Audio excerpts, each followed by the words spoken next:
পবিত্র ঈদ উল আজহার ছুটির এক সপ্তাহ পার হলেও রাজধানীমুখী মানুষের ঢল অব্যাহত রয়েছে। কর্মস্থলে যোগ দিতে দক্ষিণাঞ্চলের বিভিন্ন জেলা থেকে লঞ্চ যোগে ঢাকায় ফিরছে হাজারো মানুষ। শনিবার সকাল থেকেই সদরঘাট লঞ্চ টার্মিনালে একের পর এক যাত্রী বোঝাই লঞ্চ ভিড়তে দেখা যায়। যাত্রীদের উপস্থিতিতে সকাল থেকেই মুখর হয়ে ওঠে দেশের অন্যতম বৃহৎ এই নৌ টার্মিনালটি। ভোর 4টা থেকে সদরঘাটে লঞ্চ পৌঁছানো শুরু করলেও পটুয়াখালী বরগুনার কয়েকটি লঞ্চ ঘাটে আসতে সকাল 9টা বাজে। দীর্ঘ 18 ঘন্টা যাত্রায় ক্ষোভ প্রকাশ করেন কিছু কিছু যাত্রীরা। তবে যাত্রীর চাপ বেশি হলেও স্বস্তিতে ফিরতে পেরে খুশি তারা। স্বজনদের সাথে ছুটি কাটিয়ে আনন্দিত শিশুরাও। যাত্রীরা বলছেন, ব্যক্তিগত কারণ কিংবা বাড়তি ছুটি থাকায় যারা ঈদের পরপরই ঢাকায় ফিরতে পারেননি, মূলত তারাই এখন কর্মস্থলে যোগ দিতে ফিরছেন। আবার আগামীকাল খুলছে শিক্ষা প্রতিষ্ঠানও, সেজন্য এখন ফিরছে শিক্ষার্থীরাও। এক সপ্তাহ ছিলাম, মামা বাড়ি বেড়াইছি, নানা বাড়ি বেড়াইছি, সব বাসায় বেড়াইছি। যাত্রী তো অনেক, এই জন্য একটু কোনো ভোগান্তি হয় নাই, ভালোই আসছি আমরা।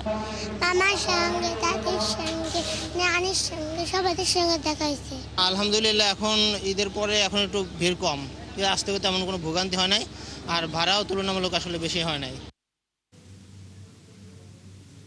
ঈদের ছুটি শেষে আজও রাজধানীতে ফিরছে মানুষ। ঈদের পর অফিস আদালত খুললেও রবিবার থেকে খুলছে স্কুল কলেজ। তাই এতদিন যারা বাড়িতে ছিলেন তারাই ফিরছেন নগরীতে। এ বিষয়ে সড়ক পথের খবর নিয়ে আমাদের সাথে যোগ দিচ্ছেন সহকর্মী মাইনুল মারুফ। মাইনুল, আজ ঢাকায় ফেরা যাত্রীদের চাপ কেমন দেখছেন? রাস্তার কি পরিস্থিতি, কি বলছেন যাত্রীরা?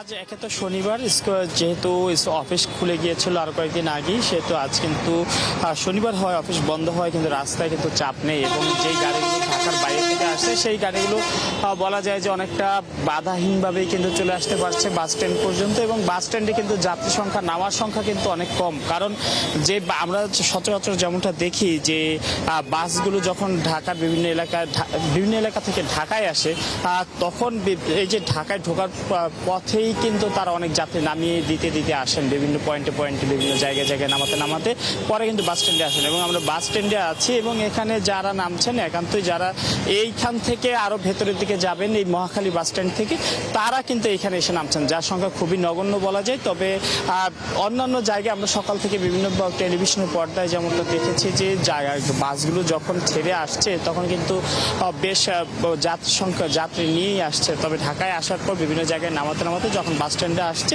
অল্প কিছু যাত্রী কিন্তু অবশিষ্ট থাকছে।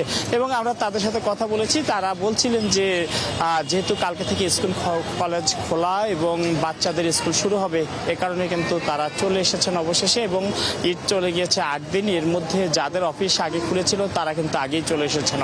যাদের অফিসে কাজ ছিল বা অফিসের পরে যাদের আয় ব্যয় নির্ভর করে, তো তারা চলে এসেছেন। এখন যারা আসছেন পরিবারের সদস্যরা এবং যাদের অফিসে পরবর্তীতেও যারা ম্যানেজ করতে পারবেন বা ছুটি নিয়েছেন, তারাই কিন্তু এখন আসতে পারছেন। এর পাশাপাশি আমরা দেখেছি যে অনেক যাত্রীও কিন্তু আজকে ঢাকা ছাড়ছেন এবং তারা যেমনটা বলছেন যে ঈদের ছুটিতে তারা যেতে পারেননি, যে যখন সরকারিভাবে ছুটি ঘোষণা করা হয়েছিল তখন যেতে পারেনি। তবে এখন যেহেতু ঈদের অন্যান্যরা ফিরছে ঈদের ছুটি কাটিয়ে, তাই তাদের এখন ছুটি মিলেছে, তারা কিন্তু এই সুযোগে ঈদের ছুটিতে বাড়ি যাচ্ছেন।